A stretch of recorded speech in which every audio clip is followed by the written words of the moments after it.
সব থেকে দুঃখ কি জানেন, এখন আবার শুনতে পাচ্ছি বাংলাদেশে হিরো আলম বলেছে আবার ভোটে দাঁড়িয়েছে। ভালো করে কথা বলতে পারবে না, কি শুনেননি আপনারা? ভোটে দাঁড়াইছে।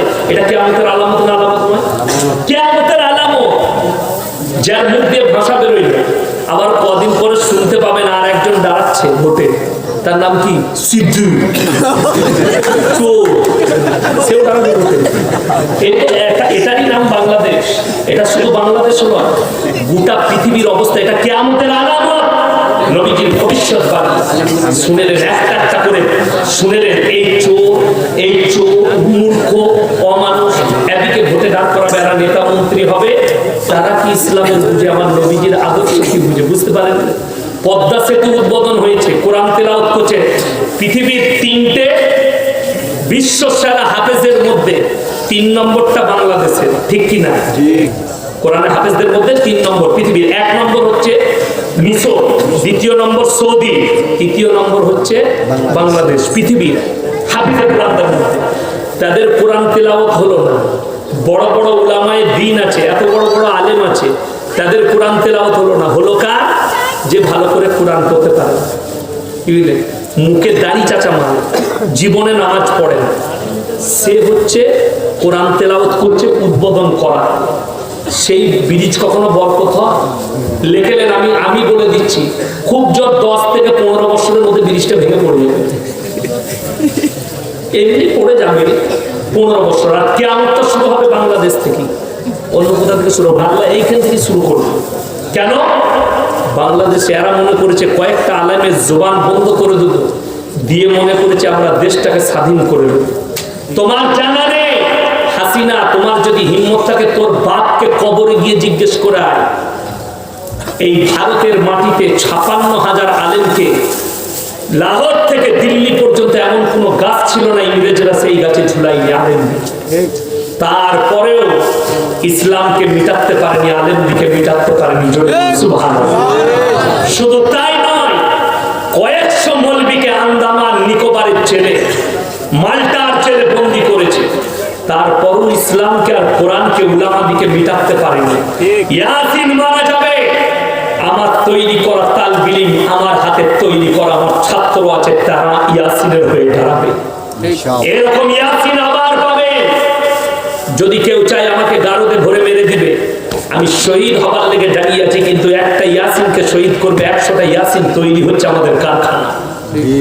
চিন্তা নেই, বড় কষ্ট লাগে, কিন্তু আমি আমার ছাত্রদিকে নসিহত দিই, হক কথা বলবে, হকের সামনে মাথা নিচু করো না, কোনোদিন আপোষ করো না হকের সঙ্গে, না হকের সঙ্গে। যেদিন না হকের সঙ্গে আপোষ করবে, সেদিনে দোয়া করবে এই ইয়াসিনের জন্য যেন মৃত্যু চলে আসে। আল্লাহ, আমি না হককে যেন কোনোদিন না হকের কাছে মাথা নত না করি।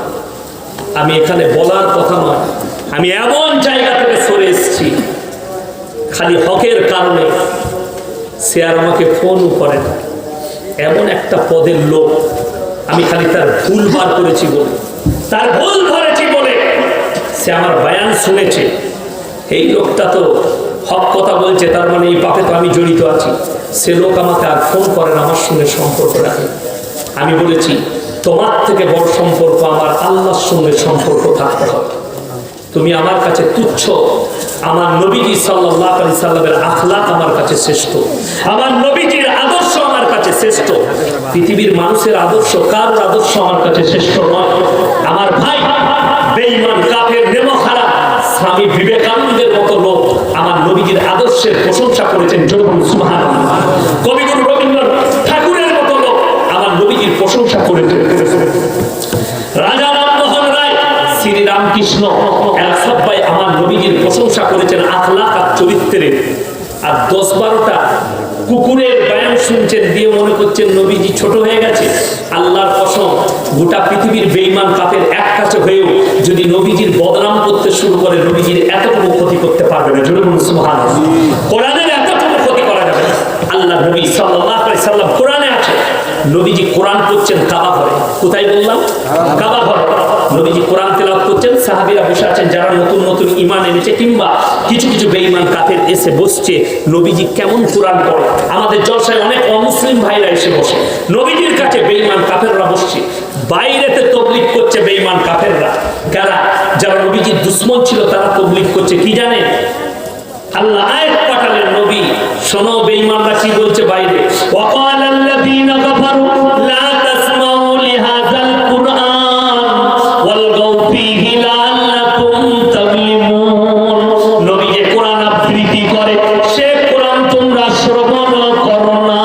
হাত্তা লিমারো কানেতে আঙ্গুল দাও, কিন্তু নবীজির কোরআন শ্রবণ করো না। আল্লাহর কসম করে বলছি, বেঈমানদের এত মেহনতের পর আল্লাহ গোটা পৃথিবীতে ইসলামকে ছড়িয়েছে। জোরে বলুন সুবহানাল্লাহ। তাদের এত মেহনত, তারপরও আপনার কাছে ইসলাম পৌঁছে গেছে, গোটা পৃথিবী জুড়ে পৌঁছে গেছে। আমরা ভারতে শুনেলে খালি যারা যে অন্ধ ভক্তরা বলছে মুসলমান কো ভাগা দেंगे মিটা দেंगे, এই ভারতে আমরা মুসলমান, আমাদের পূর্ব ভুজ, আপনার দাদু তার দাদু তার দাদু যদি ধরা হয়, আমরা সবাই অমুসলিম থেকেই মুসলমান হয়েছি। জোরে বলুন সুবহানাল্লাহ। এখনো বহু ভাই ইসলাম কবুল করছে না করেছে। ইউপির একটা আলেমকে জেলে ভরা হয়েছে, তার কথাতে অনেকগুলো লোক ইসলাম কবুল করেছে। আমাদের ভারত ছাড়া করে দেওয়া হয়েছে ডাক্তার জাকির নায়েককে। ছাড়িয়ে দাও, তাড়িয়ে দাও, এরকম হাজারো আলেমকে যাদের দ্বারা ইসলামের লাভ হবে তাদের উপরে অত্যাচার হয়।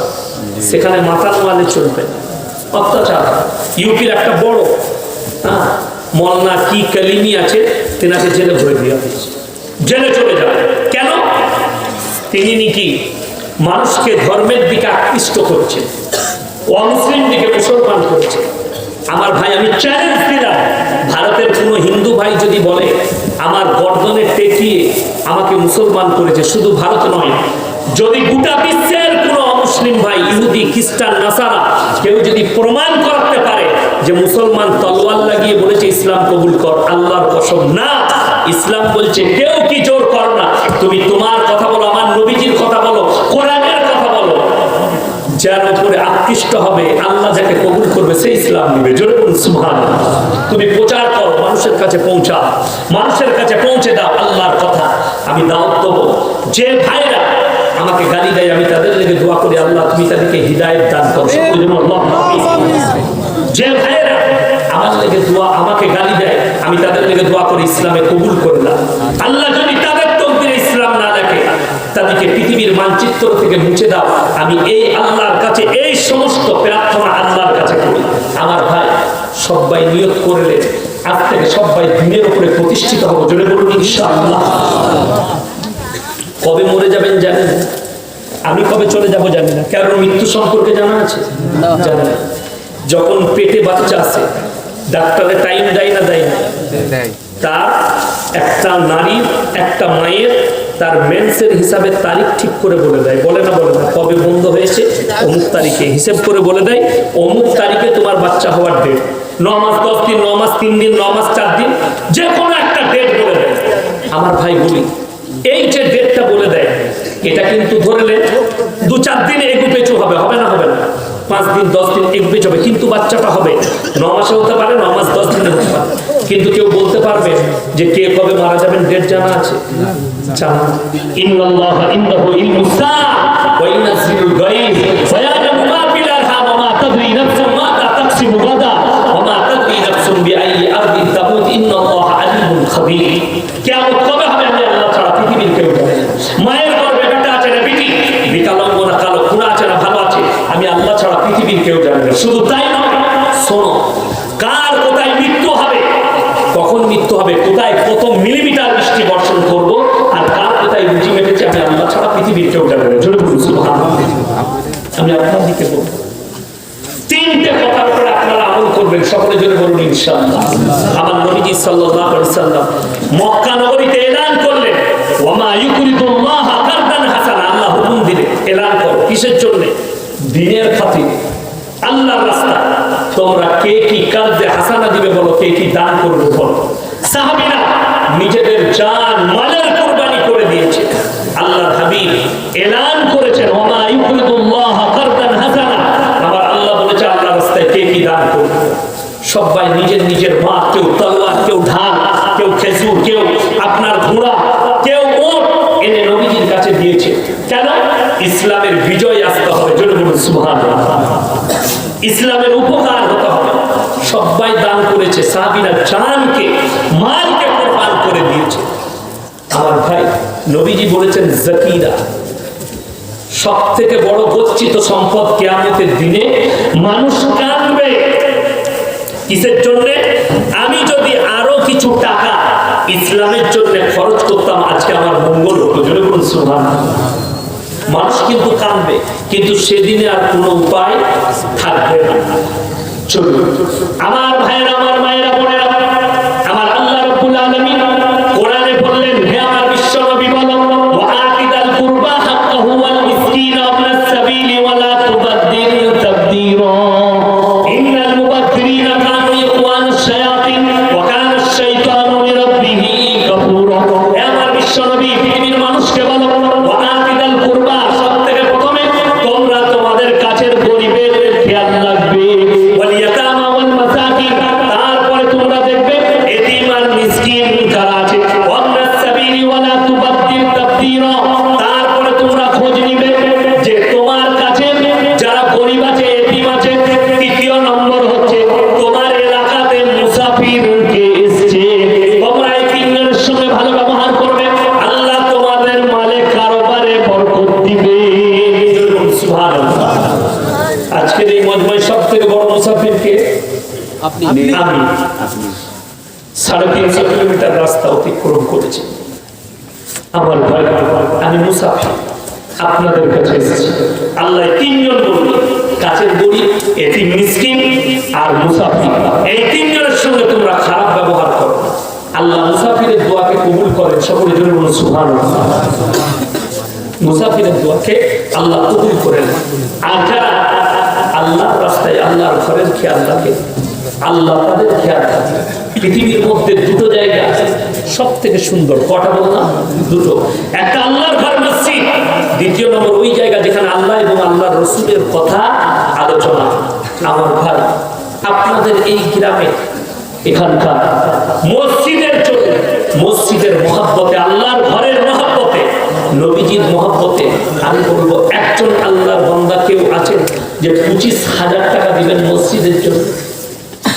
একজন আল্লাহর বান্দা 25,000 টাকা কেউ আছেন? কোন আল্লাহর বান্দা আছেন, কোন নেক বান্দা আছেন যে 25,000 টাকা দিবেন আল্লাহর ঘরের জন্য, দ্বীনের খাতিরে, মরণের পরের জন্য? নবীজি বলেছেন যাকিরা, গচ্ছিত সম্পদ। কিয়ামতের দিনে মানুষ কাঁদবে আর মনে মনে ভাববে আমি আরো কিছু টাকা দান করলে আমার জন্য মঙ্গল হবে। তাই আমার ভাই কে আছে, কোন ভাই আছে 25,000 টাকা এক নম্বর কোন আল্লাহর বান্দা আছে এই দিনের খাতিরে মসজিদের জন্য?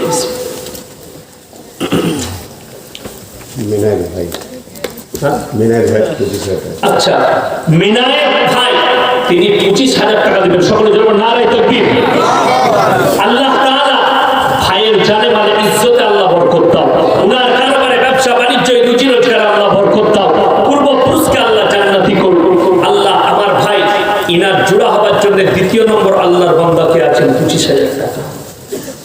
দ্বিতীয় নম্বরটা কে আছে? কোন আল্লাহর বান্দা আছে? দ্বিতীয় নম্বর 25,000 টাকা দিবেন আল্লাহর ঘরের জন্য, দ্বীনের খাতিরে, পরকালের জন্য, নবীজির মহব্বতে। দ্বিতীয় নম্বরটা কে আছে? মাত্র 25,000 টাকা। কবরে যাওয়ার পরে আপনার চোখ দিয়ে পাবেন আব্দুস সামাদ ভাই, মাশাআল্লাহ, আব্দুস সামাদ ভাই, জোরে বলুন নারায়ে তাকবীর। আল্লাহ তাআলা উনার জানে মানে ইজ্জতে আল্লাহ বরকত দেন, উনার কারবারে আল্লাহ বরকত দেন, উনার রুজি রোজগারে আল্লাহ বরকত দেন। আমার ভাই দুজন হয়ে গেছে। তৃতীয় নম্বরটা কোন আল্লাহর বান্দা আছেন? 25,000 টাকা। তৃতীয় নম্বর মরণের পরের জন্য, আমি মরে যাওয়ার পরে আমার আত্মীয় স্বজন, আমি নিজে, আমার কাছে যেন সাদকায়ে জারিয়া, আমার কাছে যেন নেকি পৌঁছাতে থাকে, কাল কিয়ামতের সকাল পর্যন্ত নেকি পাবে। কোন ভাই আছে আমার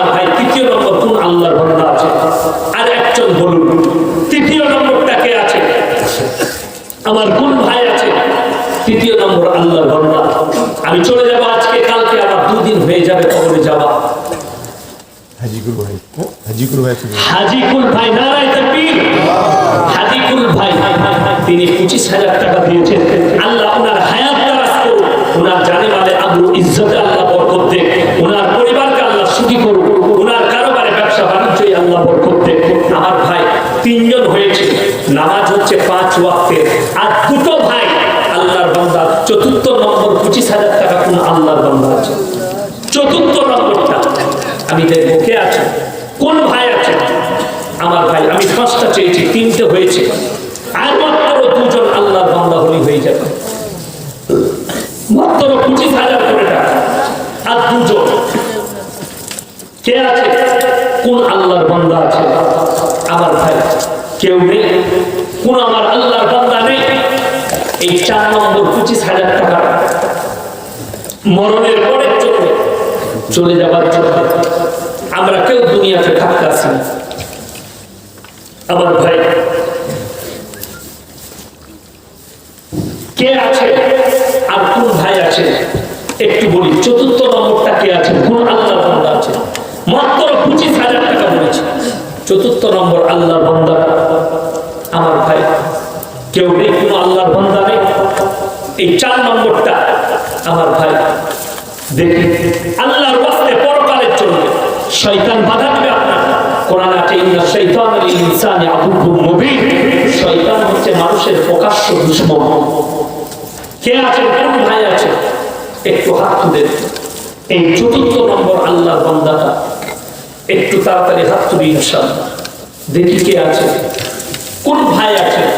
আমার কোন মা বোন থাকবে।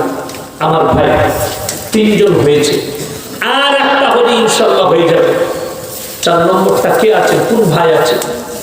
আমার কোন মা বোন থাকবে, স্বামীর নামে, বাপের নামে, মায়ের নামে, আত্মীয়র নামে যদি দেন, কে আছে, কোন ভাই আছে?